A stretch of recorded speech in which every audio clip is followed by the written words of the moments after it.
Hello, welcome, and thank you. Together, we, Northeast Delta Human Services Authority, and you are building stronger communities together, one person at a time. Northeast Delta HSA is a trusted resource for credible information, evidence-based programs, and guidance. We are adapting our needs, our services to meet community behavioral, physical, mental, and social health needs. Northeast Delta Human Services Authority is led by Dr. Monteic A. Sizer, Executive Director. Collectively, we are all directed by our vision, mission, and tenets. Our vision: to build a unified Northeast Louisiana where individuals are thriving and reaching their full human potential.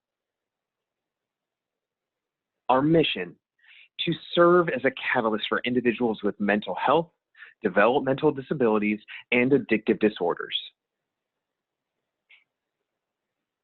And our tenets that guide our actions: greater access to services, excellent customer service, and quality, competent care. This webinar series by the Prevention and Wellness team at Northeast Delta HSA is here to improve education awareness, advance community discourse, and focus on recovery during social distancing and other issues enhanced by COVID-19. Today's topic: the power of prevention and coalitions, a discussion on bullying and beyond, with Chanda Hunter, Louisiana Addictions Counselor in Training and Coalition Manager, and Julia Albritton, Coalition Coordinator. Thank you, Alan. I am Chanda Hunter, Coalition Manager for Ouachita and Franklin Parish. I have with me Mrs. Julia Albritton, Coalition Coordinator for West Monroe, Louisiana. My goal today is to bring an awareness by educating community leaders as yourself about these behaviors in Ouachita and Franklin Parish and how they have been drastically rising due to COVID-19. Working within these communities, I have identified youth and adults who were bullied and are still being bullied. I have also spoken with law enforcement and community leaders about youth under the age of 21 consuming alcohol. Bullying: abuse and mistreatment of someone vulnerable by someone stronger, more powerful. Generally, children who are bullied have one or more of the following risks, or perceived as different from their peers, such as being overweight or underweight, wearing glasses or different clothing, being new to a school, or being unable to afford what kids consider cool clothes. Students are also perceived as weak or unable to defend themselves. They are depressed, anxious, or have low self-esteem. Sometimes they are less popular than others and have few friends. Do not get along well with others, seen as annoying or provoking, or antagonize others for attention. However, even if a child has these risk factors, it doesn't mean that they will be bullied. Children more likely to bully others. There are two types of kids who are more likely to bully others. Some are well connected to their peers, have social power, are overly concerned about their popularity, and like to dominate or be in charge of others. Others are more isolated from their peers and may be depressed or anxious, have low self-esteem, be less involved in school, be easily pressured by peers, or not identify with the emotions or feelings of others. Children who have these factors are also more likely to bully others. They are aggressive or easily frustrated, have less parental involvement or having issues at home, think badly of others, have difficulty following rules, view violence in a positive way, have friends who bully others. But remember, those who bully others do not need to be stronger or bigger than those they bully. The power imbalance can come from a number of sources: popularity, strength, cognitive ability, and children who bully may have more than one of these characteristics. Children with disabilities, such as physical, developmental, intellectual, emotional, and sensory disabilities, are at an increased risk of being bullied. Any number of factors: physical vulnerability, social skill challenges, or intolerant environments may increase the risk. Research suggests that some children with disabilities may bully others as well. For example, a young man has a very rare disability called Williams syndrome. He doesn't see anyone as a threat, and he doesn't understand pain when he is hurt. His mother has to be very careful with who she leaves him with because he is considered to be a vulnerable child and can easily be bullied. He is nonverbal, and of course, he never knows that he's being hurt. The example alone spiked my interest in being able to help bring an awareness to bullying and why we should be kind to others. The statistics on bullying and suicide are alarming. Suicide is the third leading cause of death among young people, resulting in about 4,400 deaths per year, according to the CDC. For every suicide among young people, there are at least 100 suicide attempts. Over 14% of high school students have considered suicide,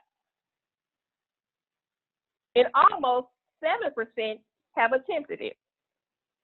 Bullying victims are between 2 to 9 times more likely to consider suicide than non-victims, according to the studies by Yale University.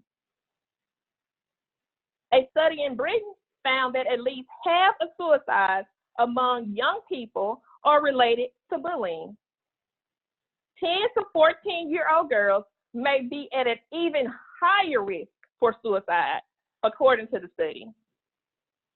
According to statistics reported by ABC News, nearly 30% of students are either bullies or victims of bullying, and 160,000 kids stay home from school every day because of fear of being bullied.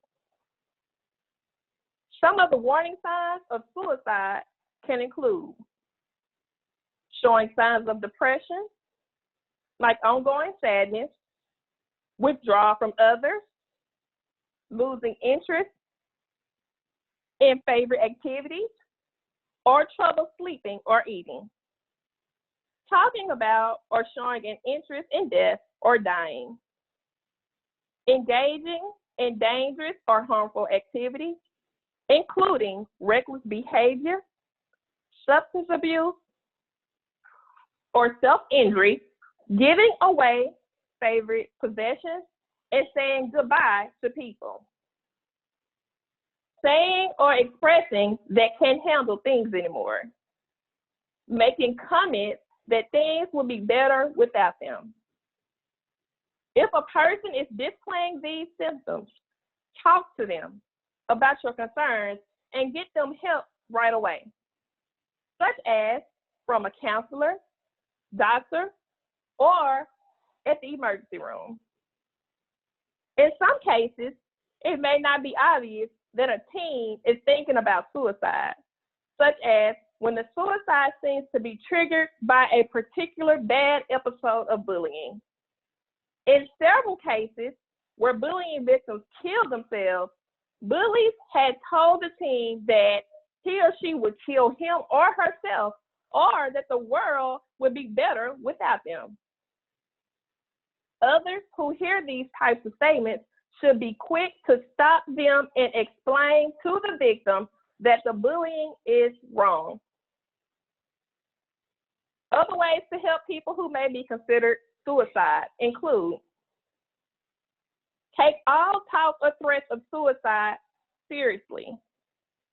Don't tell the person that they are wrong or that they have a lot to live for. Instead, get them immediate medical help. Keep weapons and medications away from anyone who is at risk for suicide. Get these items out of the house or at least securely locked up. Parents should encourage their teen to talk about bullying that takes place. It may be embarrassing for kids to admit that they are victims of bullying, and most kids don't want to admit that they have been involved in bullying. Tell victims that it's not their fault, that they are being bullied, and show them love and support. Get them professional help if the bullying is serious. It is a good idea for parents to insist on being included in their children's friends on social networking sites so they can see if someone has posted mean messages about them online.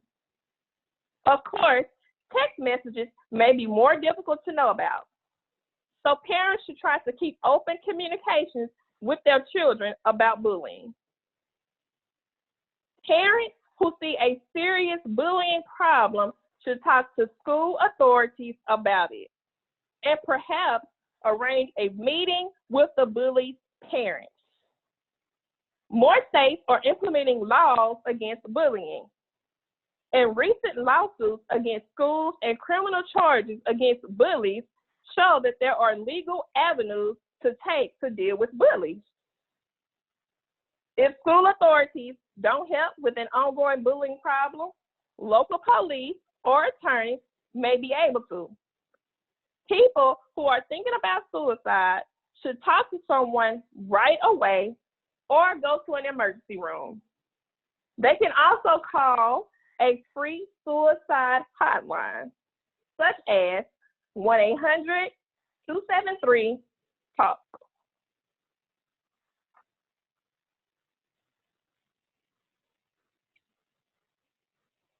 Types of bullying. Verbal bullying, threatening you by saying an older brother or sister is going to hurt you or they are waiting for you after school. Physical bullying, hitting, kicking, biting, scratching, pushing, tripping you up on purpose.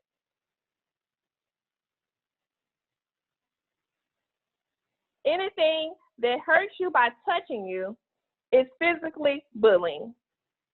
This is also a criminal offense, and nobody is allowed to hit you. Technology and cyberbullying. Internet abuse. Using social networking sites to show pictures, embarrass others, set up groups, and encourage others to take part in bullying online.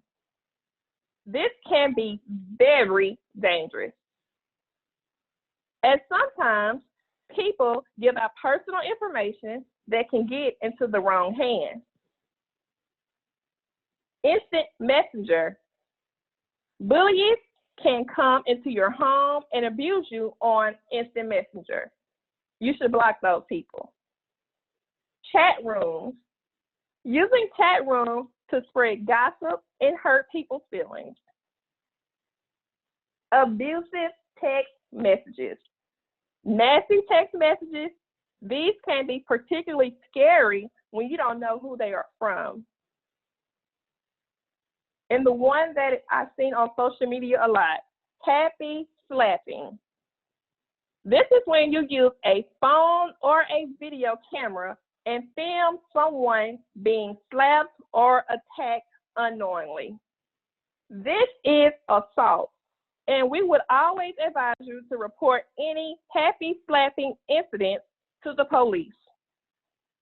Silent or abusive phone calls. These too can be quite scary and worrying when you don't know who they're from. Bullying sometimes can be very hard to identify and intervene. Generally, it occurs 2 to 3 times on average per month.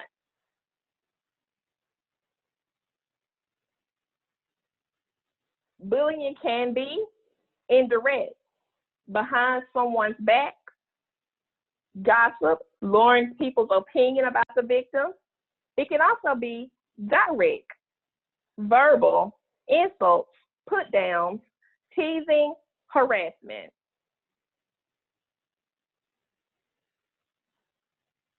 Characteristics of a bully. High self-esteem. A bully can have high self-esteem, or they can appear to have high self-esteem, yet they are insecure and want to bring down the person they are intimidated by. The bully may be popular, but just because they are popular doesn't mean they are happy. They can have underlying issues, and the popularity helps them hide their issues, so they may tend to bully others because they are being hurt at home or in the community. As a result, they are more likely to engage in other problem behaviors later in life, such as criminal activity or alcohol or other drug abuse. Characteristics of a victim. Passive, quiet, anxious, and insecure. Proactive, reactive, clumsy, impulsive, irritating.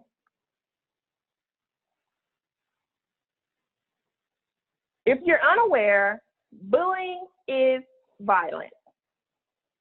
Violence may be defined as doing harm to another, whether physical or mental. Under this definition, bullying would be considered a form of violence. Comparatively, bullying is different from other types of violence. However, because it usually occurs when one person or group of people singles out another person with the intent of being mean through name-calling, teasing, pushing, hitting, threatening, spreading rumors, playing mean practical jokes, social exclusion. Bullying behavior is usually repeated over a period of time until it becomes a pattern. Victims often feel helpless and unable to fight back or defend themselves. Among teens, where violence and bullying are most common, violence is often linked to gangs, drugs, and poverty neighborhoods with fewer perceived opportunities, poor attachments to school, and poor academic accomplishments. Boys are much more likely to be involved in violence than girls. Bullying, on the other hand, is based on individuals who may be boys or girls, but are often those who feel a need to be powerful and in control. Bullying victims may be students who do not know how to stand up to bullies.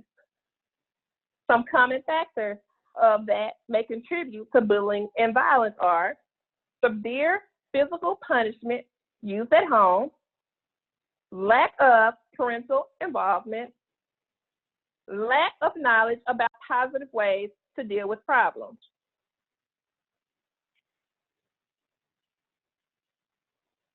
And now we will hear from Ms. Julia.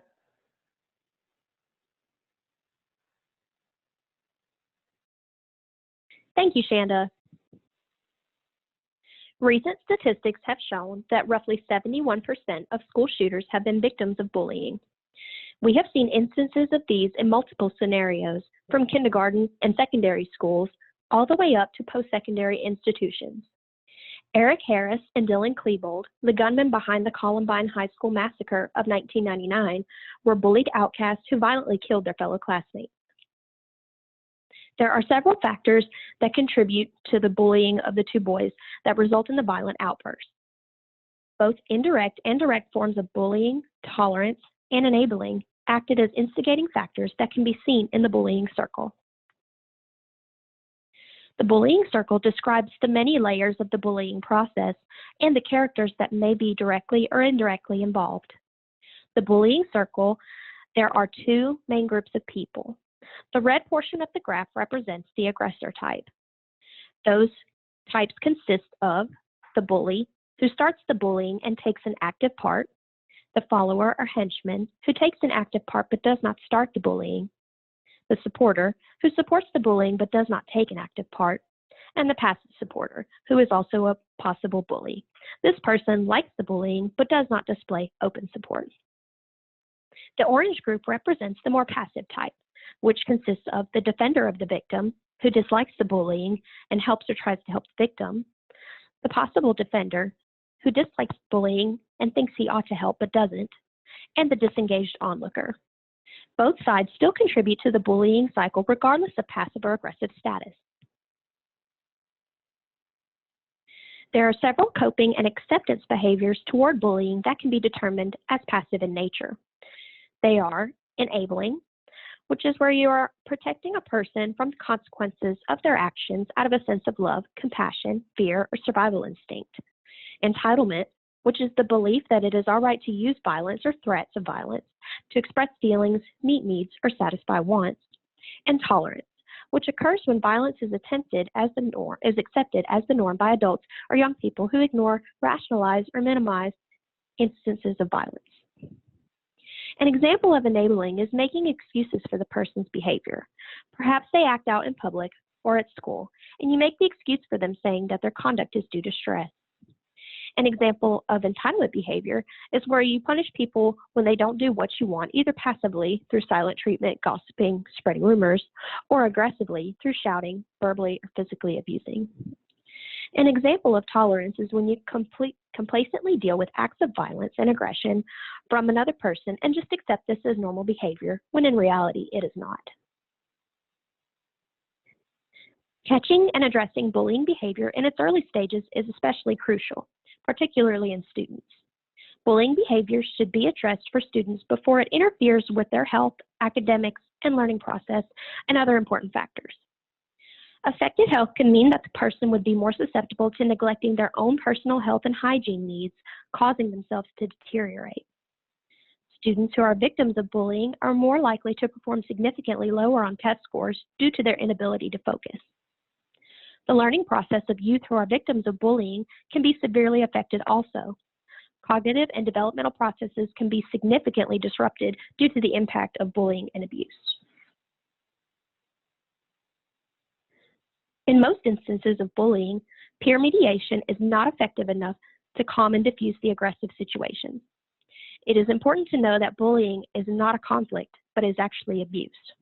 There is never a question of what is somewhat right and somewhat wrong during an aggressive bullying situation, and the playing field and the balance of power is almost never level.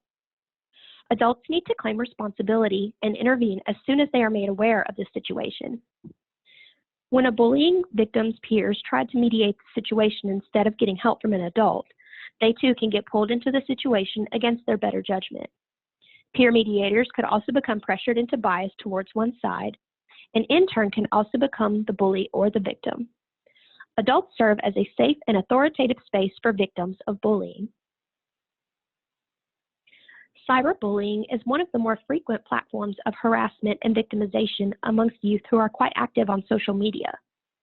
There are multiple steps to respond to online provocation, such as don't respond or retaliate, be civil, block the bully, talk to a trusted adult, be a friend, not a bystander, save the evidence, and don't be a bully. The powerful effects of bullying can serve as a catalyst to our next important topic, which is underage drinking.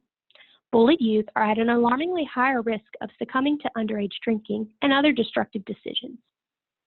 Some important factors to remember are that youth's inhibitions are much lower during moments of excessive drinking. Excessive drinking is responsible for more than 4,300 deaths among underage youth each year and cost the U.S. roughly $24 billion in economic costs in 2010. Youth are less likely to have preconceived notions on the consequences of drinking, despite the fact that purchases of alcohol by persons under the age of 21 is illegal. Although the purchase of alcohol by persons under the age of 21 is illegal, people aged 12 to 20 drink 11% of all alcohol consumed in the United States. More than 90% of this alcohol is consumed in the form of binge drinks. On average, underage drinkers consume more drinks per drinking occasion than adult drinkers do. Their level of consumption is much lower than that of an adult, therefore they experience consequences twice as fast. Because of this, in 2013, there were approximately 119,000 emergency room visits by persons aged 12 to 21 for injuries and other conditions linked to alcohol. And now we will turn the presentation back over to Chanda. In 2018, the national survey said 19% of youth aged 12 to 20 years drink alcohol, and 12% reported binge drinking in the past 30 days. Consequences of underage drinking. Youth who drink alcohol are more likely to experience school problems, such as higher absence and poor or failing grades, social problems, such as fighting and lack of participation in youth activities, legal problems, such as arrest for driving or physically hurting someone while drunk, physical problems, such as hangovers or illnesses, unwanted, unplanned, and unprotected sexual activity, disruption of normal growth and sexual development, physical and sexual assault, higher risk for suicide and homicide, alcohol-related car crashes and other unintentional injuries such as burns, falls, and drowning, memory problems, misuse of other drugs, changes in brain development that may have lifelong effects, death from alcohol poisoning. Early initiation of drinking is associated with development of an alcohol use disorder later in life. So, what is a standard drink? In the United States, a standard drink contains 0.6 ounces or 1.5 tablespoons, which is considered 5% alcohol content. Drinks such as beer, malt liquor, wine, distilled spirits, or liquor is considered to be in standard drinks.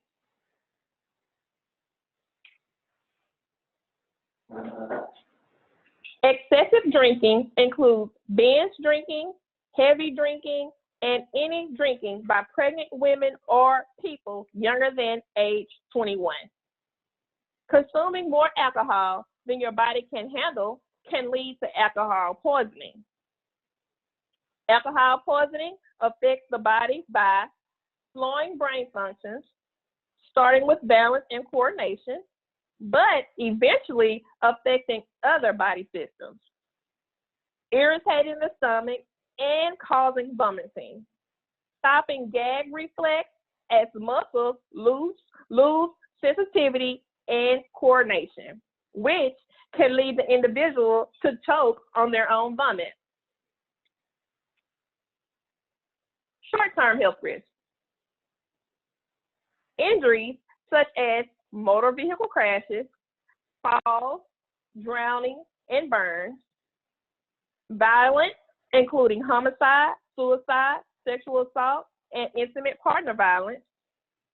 Alcohol poisoning, a medical emergency that results from high blood alcohol levels. Risky sexual behavior, including unprotected sex or sex with multiple partners. These behaviors can result in unintended pregnancy or sexually transmitted diseases, including HIV. Miscarriage and stillbirth or fetal alcohol disorders among pregnant women.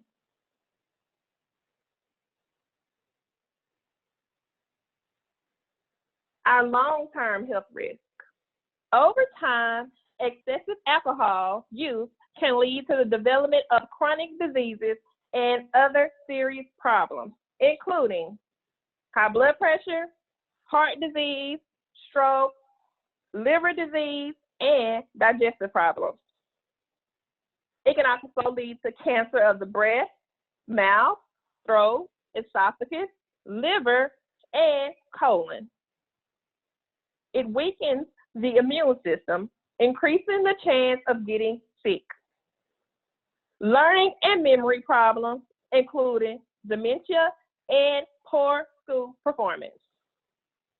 Mental health problems, including depression and anxiety. Social problems, including lost productivity, family problems, and unemployment. Alcohol dependency or alcoholism. So when we, our community leaders, and I talk to my parents, some of them say, oh, it's okay. We've had meetings, coalition meetings, law enforcement, they've said that parents have said it's okay for our children to drink in the home with us as long as we know where they are. Well, as community leaders, we should educate the parent and also the youth and let them know that that's not good. We need to let them know these long-term health risks and these short-term health risks that can prevent their child in development. Did you know our Caring Community Youth Survey reports that youth obtain alcohol by someone under 21. In Franklin Parish, 89% of youth. In Washington Parish, 80% of youth. So these youth are obtaining alcohol from someone under 21. They're not even allowed to buy alcohol under 21. That's a problem. It also states age of first alcohol use. In Franklin Parish, 12 years old. A youth reported that they had their first drink at 12 years old. The Caring Community Youth Survey is done every other year with self-reported data from students in 6th, 8th, 10th, and 12th grade. 11 out of 12 parishes within Northeast Louisiana participate in the survey. Julia, we're back on you. Thank you, Chanda. An important defense tactic to combat bullying, underage drinking, and other destructive decisions is coalition building. Coalitions are vital in high-needs communities as they consist of community leaders and members who are dedicated to addressing important social situations within their areas. They all strive toward the same goal of helping their communities to thrive and prosper while tackling real-world issues. Some reasons as to why coalitions form are to address an urgent situation, to control the future of the community, to obtain or provide services, for effective and efficient delivery of programs, to pool resources, to increase communication among groups, to plan and launch community-wide initiatives, to develop and use political clout, and to create long-term permanent social change. Before starting a coalition, it is first important to know what a coalition is. A coalition is a diverse group of individuals and organizations who work together to reach a common goal. That goal often includes one or more of the following: adapting, creating, or developing public policy, influencing people's behavior, and building a healthy community.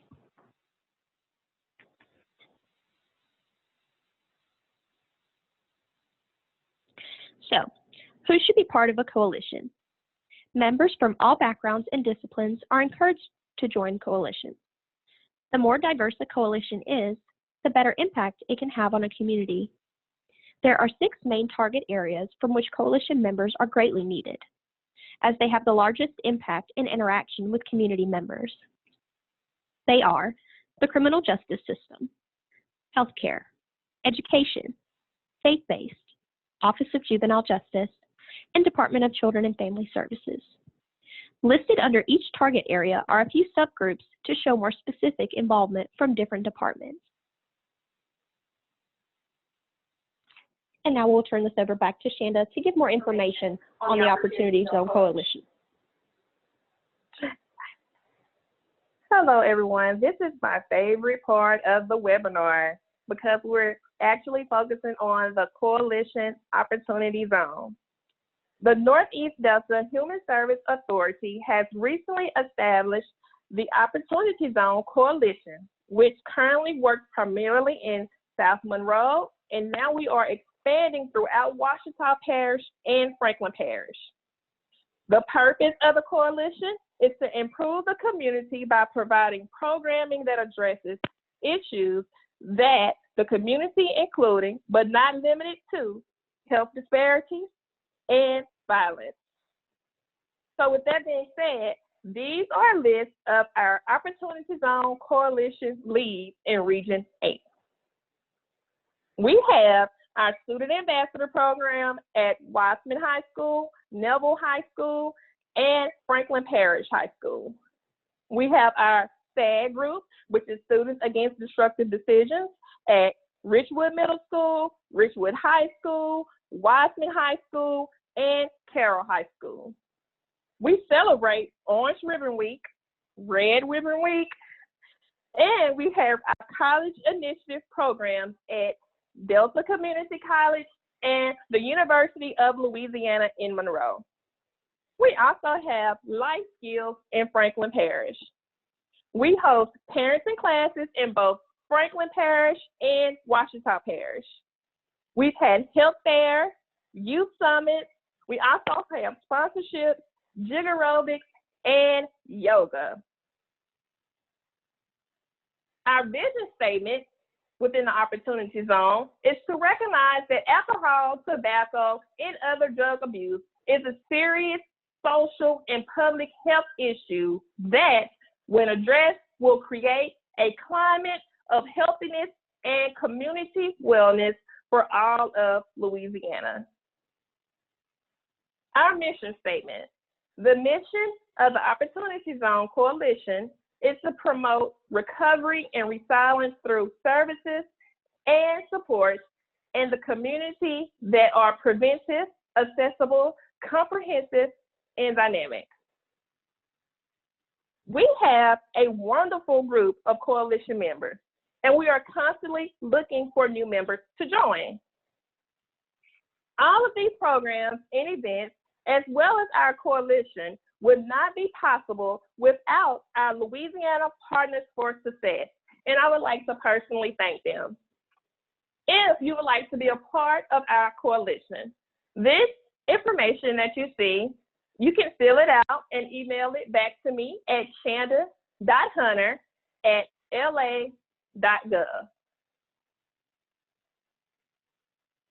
In conclusion, one destructive decision turns into another in a vicious cycle that claims the lives of many at-risk youth. Becoming a part of our community's local coalitions can help pave the way to lowering the number of casualties as a result of bullying, underage drinking, and drug use in your neighborhoods. The goal of our coalition is to create a better environment for the people in our Louisiana communities. Again, we thank you for being a part of our webinar today, and provided is our contact information for Chanda Hunter, myself, and Julia Albritton. Alan, back to you.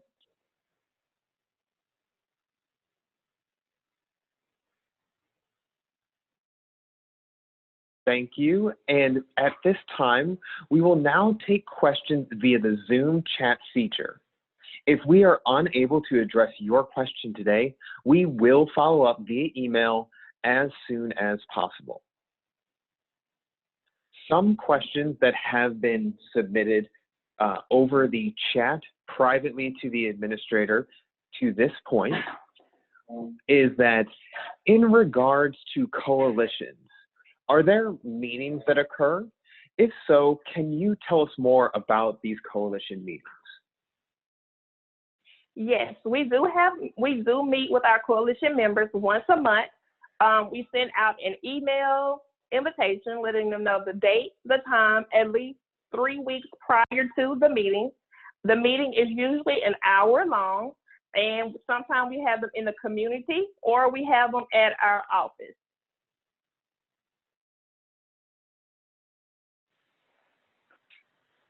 Thank you. An additional question around the coalitions. Is there any cost or other requirement to gain membership or keep a membership of the coalition? No, it's free to be a part of our coalition. We just ask for you to bring great ideas to the table, and we're more than happy to help with you in your whatever you have going on within your business, or if you can assist us, we like to assist each other. There was an additional question asked to the group chat that has been responded to, but we will ask it for those who are only on the phone. Jesse asked, we know that early involvement with the criminal justice system can be harmful or dangerous for many young people. School to prison pipeline. What are some restorative justice approaches that we can take in order to address bullying? I agree that mediation can be dangerous and re-traumatizing. And that is a great question. Restorative justice should be coupled with therapeutic intervention. Dr. Carroll suggested that the restorative process is accepted by both parties. Then we have achieved one step towards healing and understanding. And while it is helpful to all parties, we must understand that there are underlying issues that must be addressed professionally. Also, the level of bullying and abuse has to be considered in the restorative process and might not always be the only method of resolution. I think the process is needed, and this will be discussed at our next coalition meeting. We are holding them virtually and will send all participants information about it. And this answer was provided by Dr. Avius Carroll, and we thank her for that.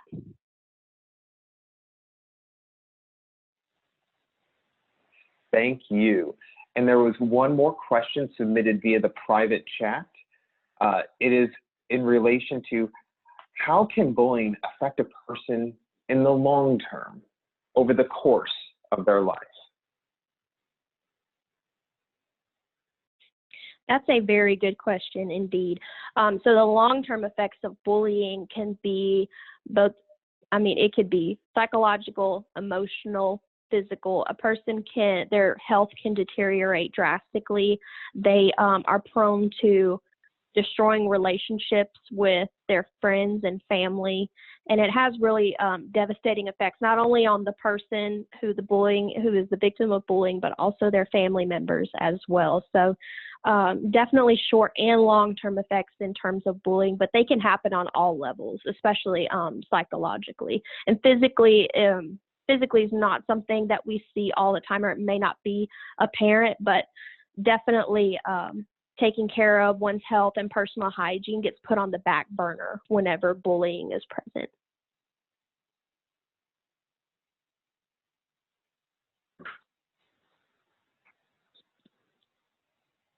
Thank you for joining today. Please visit our website at www.nedeltahsa.org and follow us on our various social media handles at NEDelta HSA. Once again, Chanda Hunter and Julia Albritton may be contacted at the information available on the screen and this is also shared in the PowerPoint that was downloadable via the Zoom chat. Please join us on future presentations of this webinar series by the Prevention and Wellness team at Northeast Delta HSA. We are here to improve education awareness, advance community discourse, and focus on recovery during social distancing and other issues enhanced by COVID-19. Together, we, Northeast Delta Human Services Authority, and you are building stronger communities together. one person at a time.